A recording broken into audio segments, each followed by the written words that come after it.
Oi, turma, tudo bem com vocês? Espero que esteja todo mundo bem, certo? E nós vamos para a nossa sétima aulinha de geografia, a nossa sétima videoaula.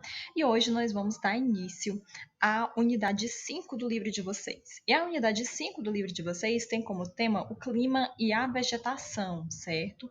E hoje nós vamos começar estudando sobre a introdução do capítulo de vocês e o tema 1, certo? Então nós vamos ver o clima, nós vamos ver os movimentos da Terra e como esses movimentos e a forma da Terra influenciam no clima.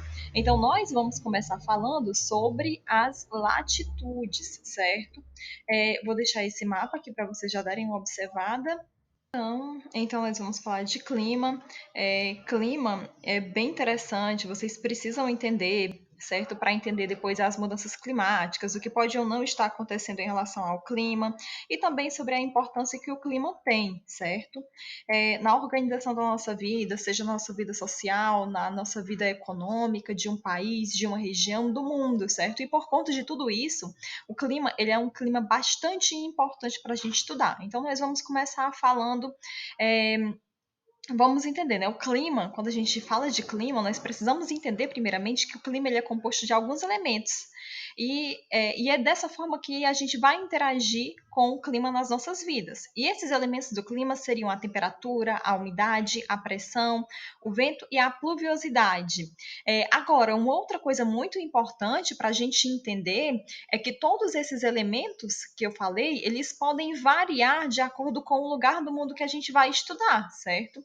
Afinal, a temperatura, ela varia. A temperatura do Brasil não é a mesma temperatura que a Europa, nem a mesma que a Antártica.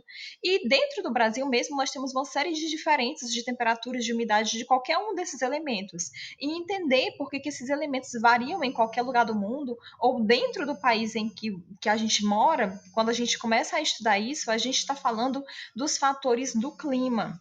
E há uma série de fatores que vão determinar essas variações de temperatura e de umidade, como, por exemplo, a latitude, a altitude, a maritimidade, a continentalidade, correntes marítimas, massas de ar, a vegetação, o relevo. Só que hoje, gente, nós vamos abordar um desses fatores que provocam, que traz esse impacto sobre os elementos do clima, que é o fator latitude, certo? E o que é que vem a ser a latitude? A latitude é uma medida, ela indica uma distância angular, certo, da linha do Equador. Ou seja, o que é uma distância angular? Uma distância angular, gente, porque ela é medida em graus, ela não é medida em metros, em quilômetros, ela indica quantos graus uma dada localidade está em relação à linha do Equador. E vejam vocês, certo? Se eu digo que latitude é um fator do clima e que latitude é a distância da linha do Equador, portanto, é fácil de entender, certo? Que para a gente saber se a gente está perto ou longe da linha do Equador, é uma coisa bastante importante para você entender o clima de um lugar. E qual seria essa interferência?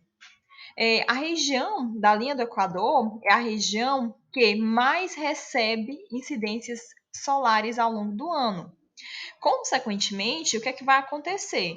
Nessa região da linha do Equador é que nós vamos ter as maiores temperaturas, as maiores médias térmicas do nosso planeta. E por que isso acontece? Isso é derivado do fato de que a Terra, em relação ao Sol, ela se encontra em uma posição inclinada, como vocês podem observar na imagem, certo? E por conta dessa inclinação, que é de 20 e 30 graus, que nós vamos ter com que toda essa área, certo, que vai da linha do Equador até os paralelos de 23 graus, sejam áreas que recebam quantidades bastante grandes de energia solar ao longo do ano. O Sol, entre os dois trópicos, ele incide de forma perpendicular. E essa incidência perpendicular do Sol é o que acaba contribuindo para que chegue a maior quantidade de calor por área. E toda essa área compreendida entre o Trópico de Câncer, certo, de 23 graus, e o Trópico de Capricórnio é a chamada zona intertropical, também conhecida como uma área de baixa latitude. E daí, posteriormente, nós vamos ter essa região que vai de 23 graus aproximadamente até 66 graus, 66 graus, nós temos aí o Círculo Polar, certo? No caso do Sul, o Círculo Polar Antártico. E nós vamos ter a zona temperada do Sul, e entre o Trópico de Câncer e o Círculo Polar do Ártico, nós temos a zona temperada do Norte. E acima de 66 graus até 90 graus de latitude, ao sul ou ao norte, nós temos as áreas polares, ou as áreas também conhecidas como alta latitude. E qual que é a característica aí, gente, de cada uma dessas zonas climáticas? No caso da zona tropical, o que é que vai acontecer? Tem o predomínio do calor. A maior parte dos lugares que estão nessas regiões, nessa zona climática, vai apresentar médias térmicas bastante elevadas ao longo do ano, salvo, certo, há exceções que vão ocorrer quando a altitude for elevada e em algum ponto do território desse lugar. Em outras palavras, em regiões altas. A principal característica das zonas temperadas é que as 4 estações do ano são bem definidas ao longo do ano, certo? E no caso das áreas polares, nós temos, por exemplo, as áreas tropicais, certo? Que é só calor. E nós temos o frio nas zonas polares o ano inteiro, certo? Até mesmo no verão é muito frio, certo? Então, as zonas temperadas, como vocês veem, são as 4 estações bem definidas, verões quentes e invernos mais definidos. E esse é o nosso teminha de hoje, certo, gente? Eu espero ter ajudado bastante vocês. Como eu falei para vocês, ele é só uma introdução do nosso conteúdo. Desculpa, tem mais uma sobre as massas de ar dentro do território brasileiro, certo? Que nós vamos ver aqui também. Esse é um tema curto, como eu falei para vocês, é um tema de introdução do nosso conteúdo. Tanto que a atividade que nós vamos fazer hoje é uma atividade pequena, também uma atividade introdutória sobre esse conteúdo. E nós vamos ver agora um pouquinho sobre as massas de ar atuantes no território brasileiro. Nosso território, gente, o território do Brasil, ele está situado 92% na zona intertropical do planeta e 8% na zona temperada do sul. E aí aqui no Brasil nós temos uma predominância de climas quentes e úmidos, certo? Lembra dos fatores que influenciam o clima que eu falei agora há pouco? O fator latitude, ele é muito importante para determinar os climas do mundo e aqui no Brasil também. Mas o que define os detalhes do clima aqui no Brasil são as massas de ar, certo? Que são essas aqui. Então, nós vamos entender as massas de ar que atingem o nosso Brasil e o que definem os climas que nós temos, certo? E como o Brasil ele possui dimensões continentais, ou seja, ele é quase do tamanho de ele tem proporção, ele muitas vezes chega a ser maior do que um continente, certo? O clima do país é influenciado não só pela latitude, mas sim por 5 massas de ar que possuem diferentes dinâmicas e interações e que sofrem transformações ao longo do ano, certo? Nós temos a massa de ar equatorial, a Atlântica. Lembrando que esse mapa vocês encontram no livro de vocês, certo? Nós temos a tropical continental, a tropical atlântica e a massa polar atlântica. E durante o verão, só a massa polar atlântica ela não participa da influência climática.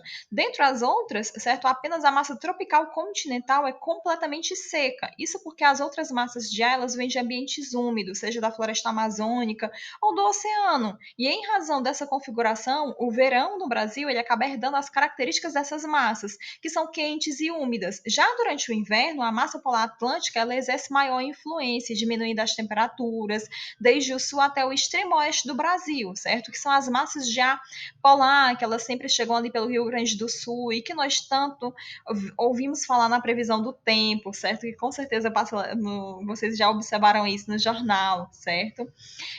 Agora que nós entendemos sobre como as massas de ar elas agem sobre o Brasil, nós podemos caracterizar 6 tipos climáticos do Brasil. Nós temos o clima equatorial, que é o predominante na região amazônica, onde surge a massa equatorial continental, que nós falamos agora há pouco. A temperatura média é elevada, variando entre 25 e 27 graus, com chuvas durante o ano inteiro e com muita umidade. Já no clima semiárido, que é o nosso clima, certo? Predominante no território no Nordeste brasileiro, nós temos um clima mais quente, as chuvas escassas e irregulares, certo? E As outras características climáticas, gente, nós vamos ver sobre as características climáticas das outras regiões do Brasil, nós vamos ver nas próximas aulas, certo? Eu só estou aqui dando uma introdução para vocês desse conteúdo, mas nós vamos estudar separadamente cada clima do território brasileiro e é isso, tá bom? Então nós vamos para a nossa atividade de hoje. Como eu falei para vocês, é uma atividade introdutória, certo? Essa atividade introdutória, ela está na página ele está na página de abertura do capítulo de vocês, que é a página 121, certo? E nós temos essas 3 questões que vocês vão responder observando a imagem da página 120 e 121, certo? Eu vou ler aqui para vocês, nós vamos entender um pouquinho de cada uma delas, mas no geral são perguntas pessoais, certo? Por exemplo, na primeira questão, e que retrata realmente da observação da imagem. Por exemplo, na primeira questão, observe a imagem e descreva que condições do tempo atmosférico ela retrata. Gente, essa imagem aí que está no livro de vocês, na página 120 e 121, ela representa o quê? Um dia ensolarado? Ela representa chuva? Ela representa o inverno, o verão, certo? Que características climáticas vocês conseguem observar aí nessa imagem, certo? É um dia de sol, é um dia de verão, um dia quente, um dia ensolarado ou é um dia chuvoso? E aí vocês vão colocar essas informações na primeira questão de vocês, certo? Na segunda questão, em sua opinião, no decorrer do ano, esta é uma área de clima predominantemente seco ou úmido? Vamos observar, gente, de onde é essa imagem. E essa imagem, certo? Vocês vão olhar lá na legenda. Ela é da floresta amazônica, certo? Da região amazônica. E o que foi que nós falamos sobre a região amazônica agora há pouco? Que nós temos um clima que ele possui características climáticas de muita chuva, não é? Durante o ano inteiro e com temperaturas elevadas. Então, a pergunta, ela quer saber, certo? Essa área é o clima predominantemente seco e úmido, ou úmido, é úmido, não é, gente? Com muita chuva. Para ter muita chuva, tem muita umidade. Como é possível responder essa pergunta? E aí vocês observem a imagem para ver, certo? O que é que tem nessa imagem que representa essa umidade? Lembrem-se que eu já falei aqui na aula de hoje também que dentro desse clima, que é o clima equatorial, presente na região norte, nós temos um clima muito, muito, muito, muito úmido, porque tem muita água na floresta amazônica. As árvores, elas evapotranspiram água, não é isso? Partículas de água. E tem também a evapotranspiração dos rios. Então, nós temos muita umidade no ar e quando encontra com a temperatura que é muito quente, se precipita e chove. Lembrando que o ciclo da água, nós acabamos de estudar ele, certo? Lembrem-se disso. E vamos para a nossa última questão. O que você acha que aconteceria com o clima local se toda a vegetação da área da fotografia fosse retirada para a prática de agropecuária, de pecuária? Gente, se toda a floresta, essa que evapora a água, como eu falei para vocês, ela fosse desmatada, o que é que ia acontecer com o clima? Ele ia continuar chovendo, como chove regularmente, ou diminuiria o índice de chuvas, começaria a chover menos, porque toda a floresta foi devastada, desmatada para a criação de vacas, certo? Pensem um pouquinho e analisem aí essa situação. Será que eu tirando toda essa floresta eu vou ter a mesma quantidade de umidade do ar? Sem árvores, não tem umidade do ar, certo? Lembrem-se disso também. Então, a nossa atividade foi essa. Vocês vão colocar lá no caderninho de vocês a atividade da página 121 e vão colocar apenas as respostas dessa atividade. Eu vou pedir para vocês que façam essa atividade de caneta, certo? Para que eu consiga visualizar melhor a resposta na fotografia de vocês. As dúvidas sobre essa atividade ou sobre qualquer outro conteúdo ou atividade devem ser postadas nos fóruns, tá bom? Então, por hoje é só. Eu espero que vocês fiquem bem, tenham um bom dia e tchau, tchau!